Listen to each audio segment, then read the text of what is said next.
the host, His Excellency, other governors present, my state governor, that's Edo State, ladies and gentlemen, my business is simple here, and that is to assess in terms of an overview the policies so made in states with respect to agriculture. I want to start by showing us, of course, what agriculture is. Our studies, I'm going to come from the nation, then down through to the states.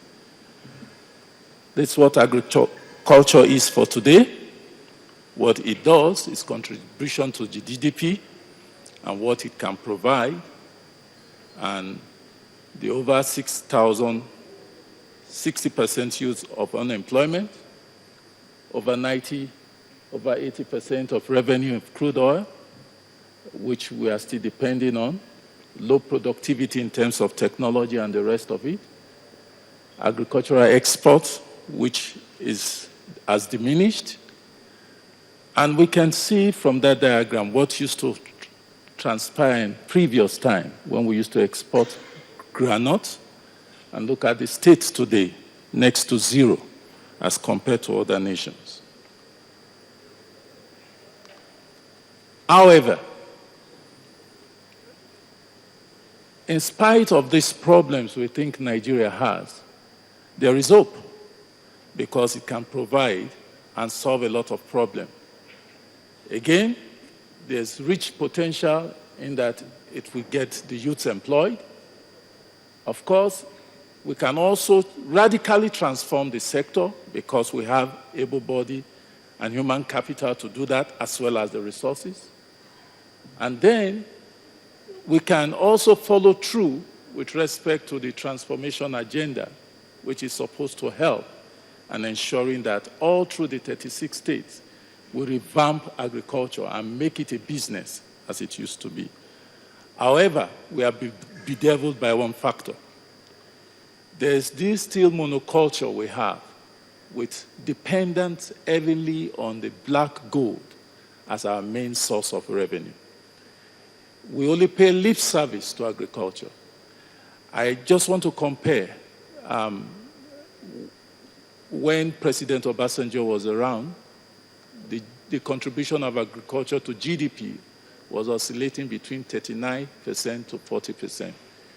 In recent time, it has not climbed too much, beyond 42%. So I asked myself, if indeed we are to follow the Maputo Declaration, as alluded to by my chairman here, which is 6% per annum, I'm sure we should have gone beyond that. But here we are neither here nor there. We are still oscillating.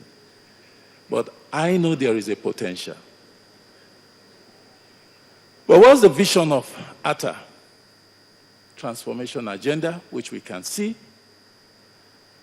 and which expectedly is supposed to revamp the agricultural sector.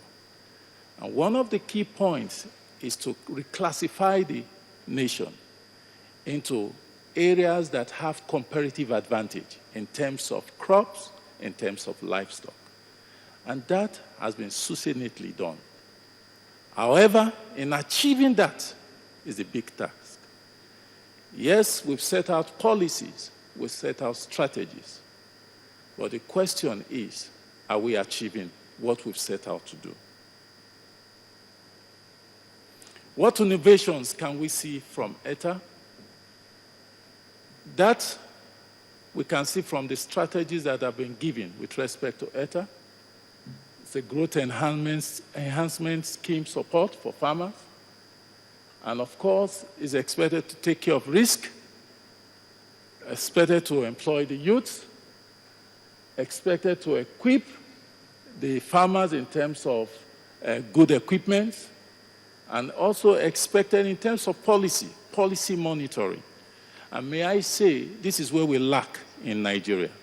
We don't have policy monitoring, effective policy monitoring, in order for us to be able to adjust and see where we are going wrong and to effect such changes. And so with respect to states, What's their vision? All the states, 36 states, have this common vision to enhance food security, create employment through well-formulated agricultural policies. Ladies and gentlemen, I want to look at what each state, not all of them, I just picked, because again, we have paucity of data. So I had to ask myself and my students to see how we can, from the net, generate what each state is doing and what policies they put in place in order to achieve what they say they are doing. May I start by saying, before I go geopolitical-wise and show some of this, it still needs to be populated. Over time, we will populate it very well to really see what is going on and what is happening in states. May I say, with respect to the ATA, it is true it's coming for the federal. The only difficulty I find in ATA is the synergy with states. It looks as if it is parallel. It is doing its own, and the states are doing their own, which should not be.